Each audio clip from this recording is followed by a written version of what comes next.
کہ جس نے نام نہ ظاہر کرنے کی شرط پر بہت ہی کچھ بتایا ہے۔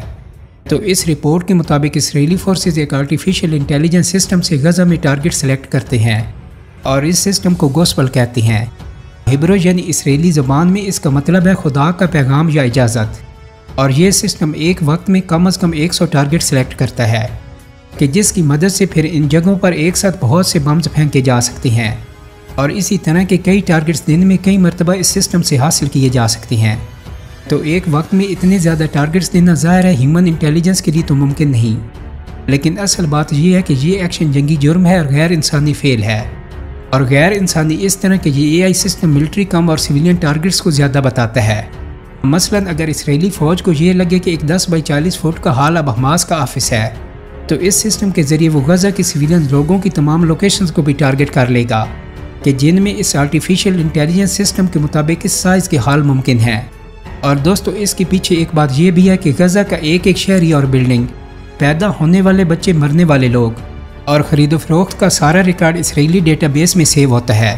اور سوائے زیر زمین سرنگوں کے اسرائیل کے پاس غزہ کے ایک ایک شہری کے چہروں کا ایسا ہی ریکارڈ موجود ہے کہ جیسا کہ گوگل یا ایپل کے پاس، کہ جس کی مدد سے آپ اپنے چہرے سے اپنا فون آن لاک کر سکتی ہیں۔ تو یہی وجہ ہے کہ آپ حماس فائٹرز کو ہمیشہ مکمل سیاہ نقاب میں دیکھیں گے تاکہ ان کے چہرے کی سکیننگ نہ ہو سکے اور وہ اسرائیلی ٹیکنالوجی سے اپنے آپ کو بچا سکیں۔ تو دوستو وہ تو کسی طرح اپنی پہچان بچا لیتے ہیں، لیکن ان کے ملنے والے رشتہ دار یا ان کے قریب کے لوگ جس ایریا میں وہ رہتے ہیں، تو وہاں کے لوگوں کے بارے میں ساری معلومات آفیشلی اسرائیل کے پاس ہوتی ہیں کہ جس سے ان کا AI کلنگ سسٹم منسلک ہے۔ تو دوستو اس اسرائیلی سسٹم کو جب کمانڈ دی جاتی ہے کہ وہ بتائے کہ فلاں حماس فائٹر کے قریبی لوگ پچھلے ایک ہفتے میں کس کس بلڈنگ یا مقام کے قریب زیادہ رہے ہیں، تو یہ سسٹم سیٹلائٹ اور ایک بڑے ڈیٹا سسٹم کی مدد سے غزہ میں کئی بلڈنگز اور کئی مقامات کو ٹارگٹ بنا کر پیش کر دیتا ہے۔ اور اسی طرح اسے اگر کمانڈ دی جاتی ہے کہ کس کس فون نمبر پر پچھلے آدھ گھنٹے میں کس کس جگہ بار بار کالز ہوئی ہیں، یا فلاں نمبر کے رابطے پچھلے 5 منٹ میں کس کس جگہ پر ہوئے ہیں، تو یہی سسٹم ان تمام جگہوں کو ٹارگٹ کے طور پر دکھا دے گا،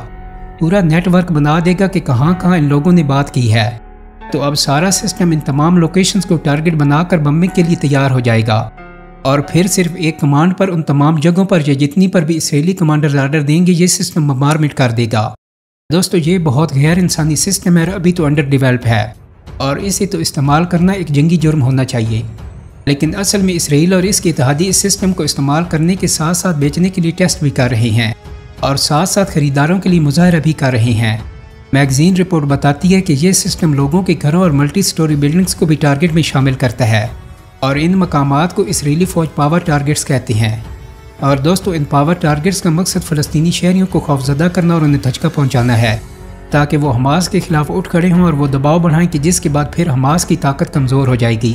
اور یوں عوام خوفزدہ رہیں گے کہ اگر حماس کا ساتھ دیا تو اسرائیل بہت بم برسائے گا،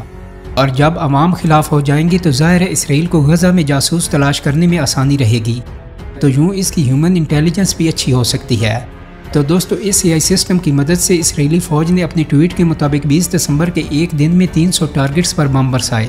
جبکہ 20 دسمبر تک اسرائیل کل ملا کر 29,100 کال ٹارگٹس یعنی سویلینز پر بم گرا چکا تھا، جو کہ روزانہ ایوریج 370 کے قریب کے حملے بنتے ہیں۔ تو صرف 41 کلومیٹر طویل پٹی پر اتنی بمباری انسانی تاریخ میں اس سے پہلے نہیں دیکھی گئی۔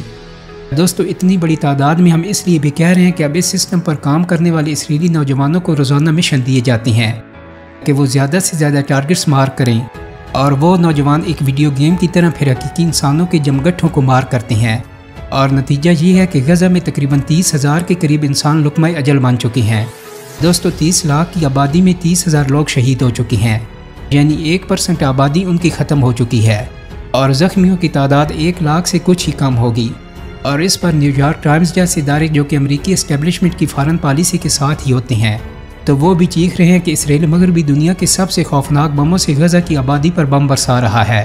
دوستو نیو یارک ٹائمز نے ویڈیو اور میپس کی سیکنڈ ٹو سیکنڈ انویسٹیگیشن کر کے بتایا ہے کہ اسرائیل غزہ کے لوگوں کو ساؤتھ کے جن ایریاز میں خود بھیج رہا ہے اور کہہ رہا ہے کہ وہ تو محفوظ ہیں، تو وہاں پر بھی وہ 2000 پاؤنڈ وزنی بم گرا رہا ہے۔ 2000 پاؤنڈ پاور بم وہ MK-84 بم ہے جو اسرائیل کو امریکہ سے ملتا ہے، اور اس بم کے گرنے اور پھٹنے سے ہزاروں فٹ تک میٹل کے ٹکڑے گولی کی رفتار سے آتے ہیں، اور جن جگہوں پر یہ گرتا ہے وہاں کے ٹوٹے ہوئے ٹکڑے اور پتھر الگ سے تباہی مچاتے ہیں۔ امریکی ٹی وی CNN کی ویب سائٹ نے بھی ایک ایسی رپورٹ شائع کی ہے کہ جس میں غزہ سٹی کے صرف ایک حصے پر گرائے جانے والے 2000 بمز کی گنتی کی گئی ہے،